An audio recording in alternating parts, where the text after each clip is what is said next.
Have you ever had God use you to be a part of a miracle? Have you ever had God to use you to make a miracle, a miraculous impact in the life of somebody else? Well, that's what we're going to be talking about today in today's daily discipleship video. If you want access to more of these videos, you can subscribe to our YouTube channel. Well, if you want to have a miraculous impact in the lives of other people, I encourage you to pray this prayer, because when you pray this prayer, that just might happen. In Isaiah chapter 6, Isaiah, a young man, a godly young man, is given a vision of God on his throne. The holiness of God floors him. He confesses sin. It's a powerful experience with God. And then, out of being close to God at that level, it says in verse 8, I heard the voice of the Lord saying, who will I send and who will go for us? You know God's a missionary God.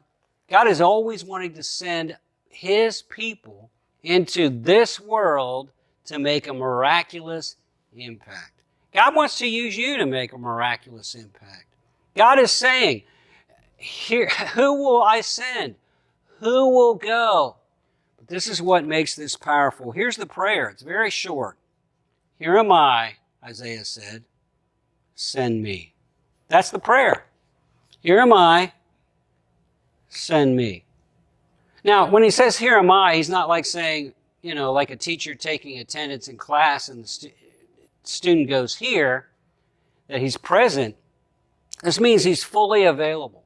All of me is fully available to do anything you want, God. Send me. I'll go where you want me to go. I'll go when you want me to go. I'll go as you want me to go. And God, I'll go if you want me to go. Here am I. Send me. And God immediately responded and he said, go and tell this people. Now, when Isaiah said that, it's talking about going to minister to people who didn't want to hear, people that were going to be hard of heart. It wasn't going to be easy. When you say, here am I, send me, God's not going to say, well, good, I'm going to make you a celebrity, I'm going to make you famous. This is God sending you to hard-to-reach, difficult people far from God.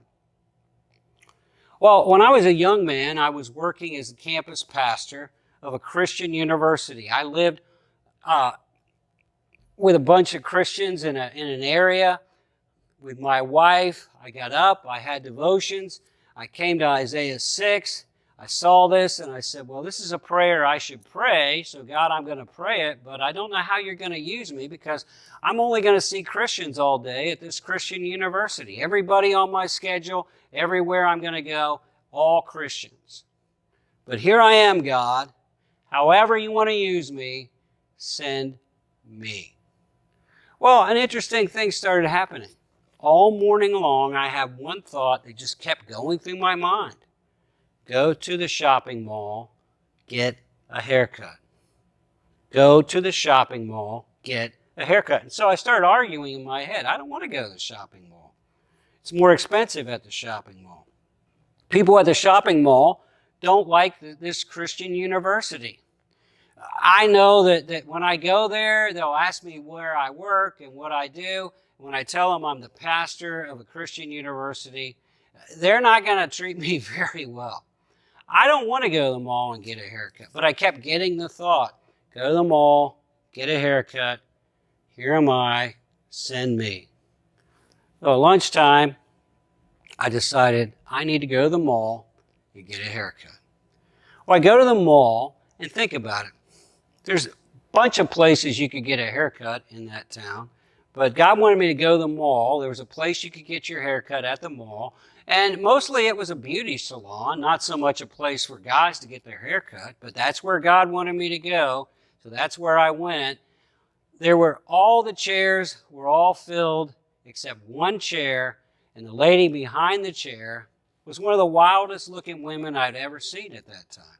She was covered in tats, she had metal in her face, and she had crazy wild hair. She was all dressed completely in black. She had black eyeliner. Her hair was dyed completely black. I'm thinking, she is not going to like the fact that I'm a Christian. Go to the mall, get a haircut. Here am I, send me. I sit down in her chair, and sure enough, she said, what's your name? And I said, Dave. And she said, where do you work? I said, Liberty University.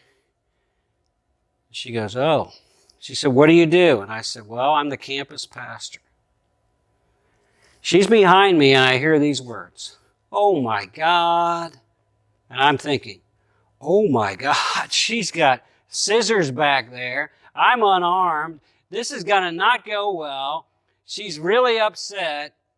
And then I hear this sound behind me. And I look, and she's crying. I said, ma'am, why are you crying?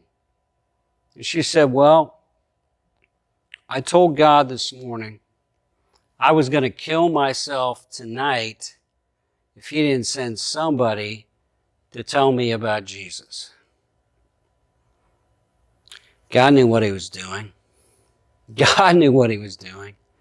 Well, the rest of the story, obviously, I led her to Christ. She and her boyfriend became part of a Bible study at my house. They got married. God worked in their lives. God did a miraculous thing, and I got to be a part of it. But I wouldn't have been a part of it if I hadn't had the attitude of, God, here am I, send me. And if I hadn't been willing to go where God wanted me to go, I didn't want to go to the mall to get a haircut. When God wanted me to go, that day, as God wanted me to go, willing to do whatever, here am I, send me. I encourage you, for your whole life, the big picture, for day by day life, God wants to use you. Maybe it will be as astounding as the story I just told you. Maybe it'll be more simple than that. But God wants to use you to make an impact. But you got to be willing. You got to be able to say to God, here I am, all of me, fully available. Here am I, send me.